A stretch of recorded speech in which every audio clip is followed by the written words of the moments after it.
तो दोस्तों इस वीडियो के माध्यम से हम आप बच्चों को बताएंगे कि मुद्रास्फीति के प्रकार के बारे में। तो बच्चों, मुद्रास्फीति को कई प्रकार में बांटा गया है और वो सारे के सारे प्रकार के बारे में हम आपको इस वीडियो में बात करेंगे। तो देखिए, सबसे पहला जो प्रकार है वो है क्षेत्र के अनुसार स्फीति। क्षेत्र के अनुसार स्फीति का मतलब होता है, एक तो होती है व्यापक स्फीति और एक होती है विकीर्ण स्फीति। व्यापक स्फीति उस समय मानी जाती है जब संपूर्ण अर्थव्यवस्था में सभी वस्तुओं की कीमतें बढ़ रही हों, यानी कि पूरी की पूरी अर्थव्यवस्था में जब महंगाई बढ़ रही होती है और सभी वस्तुओं की कीमतें बढ़ रही होती हैं, तो इसको व्यापक स्फीति बोलते हैं। विकीर्ण स्फीति तब कहलाती है जब अर्थव्यवस्था में कुछ वस्तुओं की कीमत और कुछ इलाकों में बढ़ रही होती है, तो उसको बोलते हैं विकीर्ण स्फीति। यानी कि ये एरिया के हिसाब से अगर पूरी अर्थव्यवस्था में कीमतें बढ़ रही हैं, सभी प्रकार की वस्तुओं की कीमतें बढ़ रही हैं, तो वो व्यापक स्फीति है। विकीर्ण स्फीति तब कहलाती है जब सभी वस्तुओं की कीमतें ना बढ़ के कुछ वस्तुओं की कीमतें बढ़ रही हों और कुछ इलाकों में कीमतें बढ़ रही हों। समय अनुसार स्फीति की बात करें तो युद्धकालीन स्फीति होती है, युद्ध पश्चात स्फीति होती है और शांतिकालीन स्फीति होती है। युद्धकालीन स्फीति की अगर हम बात करें तो युद्ध काल में बहुत अधिक खर्चा युद्ध सामग्री के निर्माण पर होता है बच्चों, जिसकी वजह से जितने भी रिसोर्सेज हैं, जितने भी संसाधन हैं, वो युद्ध संबंधित वस्तुओं का तो उत्पादन करते हैं, लेकिन उन वस्तुओं का उत्पादन नहीं करते जो कि युद्ध से संबंधित नहीं होती हैं या कम उत्पादन करते हैं। तो इसलिए अर्थव्यवस्था में जिन वस्तुओं की युद्ध से संबंधित नहीं होती हैं, उनकी कीमतों में बहुत तेज़ी से बढ़ने की प्रवृत्ति पाई जाती है, जिसको कि हम युद्धकालीन स्फीति बोलते हैं। जब युद्ध हो जाता है, युद्ध के पश्चात की स्थिति, तो सरकार जो है वो बड़ी मात्रा में विस्तारवादी राजकोषीय नीति अपनाती है, नई रोड बनाती है, नई पुल बनाती है, बहुत बड़ी मात्रा में पब्लिक एक्सपेंडिचर करती है। तो इससे क्या होता है कि एक अलग तरीके की स्थिति पैदा हो जाती है, क्योंकि मांग बहुत ज़्यादा हो जाती है, क्योंकि लोगों के पास पैसा आ जाता है, लेकिन उस अनुपात में उत्पादन शुरुआत में तो कम से कम नहीं बढ़ रहा होता है, जिसकी वजह से गवर्नमेंट की जो स्थिति का सामना करना पड़ता है वो है हमारा युद्धकालीन स्फीति, युद्ध पश्चात स्फीति। शांतिकालीन स्फीति तब पैदा होती है बच्चों जब सरकार जो है वो सार्वजनिक व्यय में वृद्धि कर देती है, या जो पूंजीगत प्रोजेक्ट हैं, पूंजीगत आप कह सकते हो कि जो मतलब रोड बनाना, इन सब पे ज़्यादा पैसा खर्च कर रही है सरकार, तो इसकी वजह से भी जो स्फीति पैदा होती है उसको शांतिकालीन स्फीति कहते हैं। तो ये बच्चों हमारे हो गए क्षेत्र के अनुसार। दूसरा है समय अनुसार। तीसरा जो है वो है नियंत्रण के अनुसार स्फीति। नियंत्रण के अनुसार स्फीति का क्या मतलब है बच्चों, कि स्फीति को कंट्रोल गवर्नमेंट कर रही है या नहीं कर रही है। अगर गवर्नमेंट स्फीति को किसी प्रकार से कंट्रोल नहीं कर रही है, पूरा खुला छोड़ देती है कि जितना चाहे कीमतें बढ़ें, सरकार उसको नियंत्रित नहीं करेगी, तो ऐसी स्फीति को खुली स्फीति कहते हैं बच्चों। और ऐसी स्फीति जिसको सरकार हर संभव प्रयास करती है उसे कंट्रोल करने के, जैसे मान लीजिए कीमतें बढ़ी तो सरकार क्या करेगी, फेयर राशन की दुकानों के माध्यम से वस्तु उपलब्ध करा रही है। तो ये सारी की सारी जो टेंडेंसी होती है उसको बोलते हैं प्रतिबंधित स्फीति, कंट्रोल इन्फ्लेशन। ठीक है, यानी कि इसको में गवर्नमेंट क्या करती है, स्फीति को हर संभव प्रयास करती है कि उसको रोका जाए, उसको कंट्रोल किया जाए। तो इसके लिए गवर्नमेंट प्रभावशाली राजकोषीय नीति को, मौद्रिक नीति का उपयोग करती है, उसको बोलते हैं बच्चों प्रबंधित स्फीति, मैनेज्ड इन्फ्लेशन। ठीक है, तो ये तो हमने बच्चों बात की क्षेत्र के अनुसार, समय के अनुसार, नियंत्रण के अनुसार। इसके अलावा बच्चों एक वीडियो है हमारी, पिछली वीडियो में हमने आपको केंज की जो खुली स्फीति है, आंशिक स्फीति और पूर्ण स्फीति के बारे में बताया था। मैं एक बार आपको फिर से बता देता हूं कि केंज के हिसाब से आंशिक स्फीति उस स्थिति में होगी जब अर्थव्यवस्था में मुद्रा की पूर्ति को बढ़ाया जाता है पूर्ण रोजगार स्तर से पहले। तो अगर पूर्ण रोजगार स्तर से पहले मुद्रा की पूर्ति में वृद्धि करोगे तो कीमतें तो बढ़ेंगी बढ़ेंगी, साथ ही साथ उत्पादन और रोजगार भी बढ़ेगा, तो उसको उन्होंने आंशिक स्फीति कहा।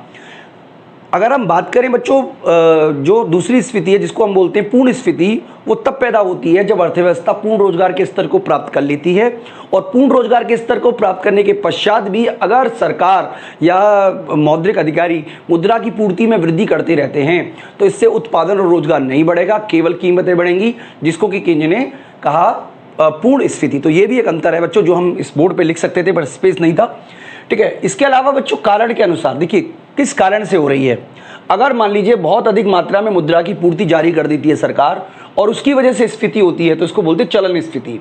यानी कि अत्यधिक मुद्रा की मात्रा को आप कह सकते हो मार्केट में लाने से मुद्रा का प्रवाह बढ़ जाता है, मांग बढ़ जाती है, कीमतें बढ़ेंगी, इसको बोलते हैं बच्चों चलन स्फीति। यही काम व्यापारिक बैंक भी कर सकती हैं। अगर व्यापारिक बैंकें बहुत बड़ी मात्रा में उधार देती हैं, बहुत बड़ी मात्रा में ऋण देती हैं, तो इसके कारण जो है वो आप देखने को मिलेगा कि जो साख है यानी कि उधार की जो मात्रा है अर्थव्यवस्था में वो बहुत ज़्यादा बढ़ जाएगी, जिसकी वजह से भी ये हो संभव है कि अर्थव्यवस्था में जो मंदी है अर्थव्यवस्था में जो कीमतें हैं वो बढ़ जाए। क्योंकि जब व्यापारिक बैंक बहुत बड़ी मात्रा में टीवी के लिए, फ्रिज के लिए, मकान के लिए, कारों के लिए, अन्य उपभोक्ता वस्तुओं के लिए उधार देंगे और तो डेफिनेटली मांग बढ़ेगी, लेकिन उतना अगर वस्तु नहीं है तो कीमत बढ़ने की प्रवृत्ति पाई जाती है, जिसको कि हम बोलते हैं बच्चों साख स्फीति। इसके अलावा बच्चों मांग प्रेरित स्फीति और लागत जन्य स्फीति, ये लागत जन्य स्फीति, इसके बारे में हम अलग से एक वीडियो बना के आपको समझाएंगे। फिलहाल आप ये समझ लीजिए कि मांग प्रेरित स्फीति उस स्थिति को कहते हैं जब वस्तुओं की मांग में निरंतर वृद्धि हो रही हो और उस अनुपात में उत्पादन नहीं बढ़ रहा हो, तो इस स्थिति में कीमत बढ़ेगी, जिसको कि हम मांग प्रेरित स्फीति कहते हैं। अब मांग प्रेरित स्फीति किस तरीके से होती है, क्या क्या कारण है, उसके बारे में बच्चों में एक अलग से वीडियो बना के आपको समझाएंगे, जिसका टॉपिक का नाम ही होगा मांग प्रेरित स्फीति। इसके अलावा एक लागत जन्य स्फीति होती है।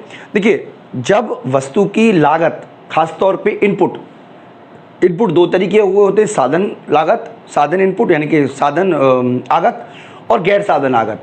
दोनों में से अगर किसी में भी वृद्धि होती है तो उससे क्या होता है, वस्तु के उत्पादन की जो लागत है वो बढ़ जाती है, जिसको हम बोलते हैं लागत जन्य स्फीति। तो इसके ऊपर भी बच्चों में एक अलग से वीडियो आपके लिए बना रहे हैं। लागत जन्य स्फीति के बाद हीनार्थ प्रेरित स्फीति की बात कर लेते हैं। हीनार्थ प्रेरित स्फीति का मतलब है जब सरकार बड़ी मात्रा में अपना घाटा पूरा करने के लिए घाटे की वित्त व्यवस्था या हीनार्थ प्रबंधन का प्रयोग करती है, तो इसकी वजह से भी मार्केट में ज़्यादा मात्रा में मुद्रा की पूर्ति आ जाएगी।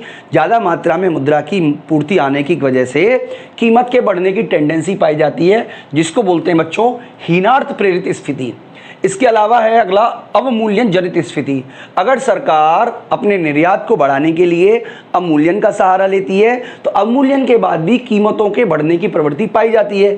ऐसा क्यों होता है? क्योंकि जब एक देश अवमूल्यन करता है तो उसके निर्यात में तो वृद्धि होती है, साथ ही साथ आयात में कमी होती है, तो डेफिनेटली जो बाजार में है यानी कि जो घरेलू बाजार है वहाँ पर वस्तु की जो उपलब्धता है वो कम हो जाती है। भाई मान लीजिए अगर भारत जो है कपड़े का निर्यात करता है, अगर वो कपड़े का निर्यात सारा का सारा विदेशों में कर देगा तो घरेलू बाजार में तो कपड़ा महंगा हो जाएगा, साथ ही साथ जो विदेशों से वस्तु मंगाते हैं वो भी महंगी पड़ती हैं अब हमें। तो इसकी वजह से भी बच्चों अवमूल्यन की वजह से भी इन्फ्लेशन आती है, जिसको कि हम बोलते हैं अवमूल्यन जनित स्फीति।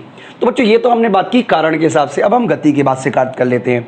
एक तो है रेंगती स्फीति, बहुत कम स्फीति का देर होती है, यानी कि 2-3% के करीब स्फीति होती है, और ये किसी भी देश के विकास के लिए ज़रूरी है। क्योंकि देखिए कीमतें बढ़ती हैं ना, तो उत्पादक के अंदर लाभ की प्रेरणा पैदा होती है, वो ज़्यादा लाभ कमाने के उद्देश्य से ज़्यादा उत्पादन करता है, रोजगार में वृद्धि होती है, आय में वृद्धि होती है और निवेश बढ़ता है। लेकिन ये स्फीति की दर बहुत धीमी ही होनी चाहिए, 2 से 3% के बीच में होती है इस स्थिति में।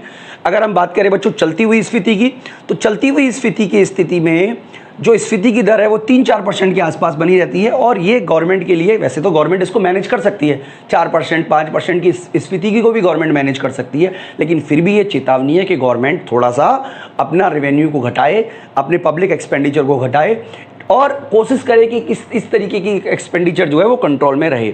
ठीक है, ये वार्षिक दर की बात कर रहे हैं बच्चों। चलती हुई स्फीति को अगर रोका नहीं गया तो बच्चों दौड़ती हुई स्फीति बन जाती है, या आर्थिक विकास में बाधा उत्पन्न कर देती है।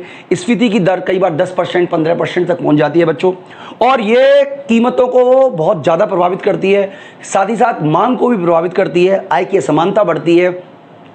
और अगर इस दौड़ती हुई स्फीति को ना रोका गया तो इस बात की संभावना हमेशा बनी रहती है बच्चों कि हाइपर इन्फ्लेशन, अब हाइपर इन्फ्लेशन का हिंदी मतलब क्या है भाई वो मुझे नहीं पता था, इसलिए मैंने हाइपर इन्फ्लेशन ही लिख देता हूँ। हाइपर इन्फ्लेशन की स्थिति बन जाती है, जिसको कि हम कई बार सटपट दौड़ती हुई स्फीति कहते हैं।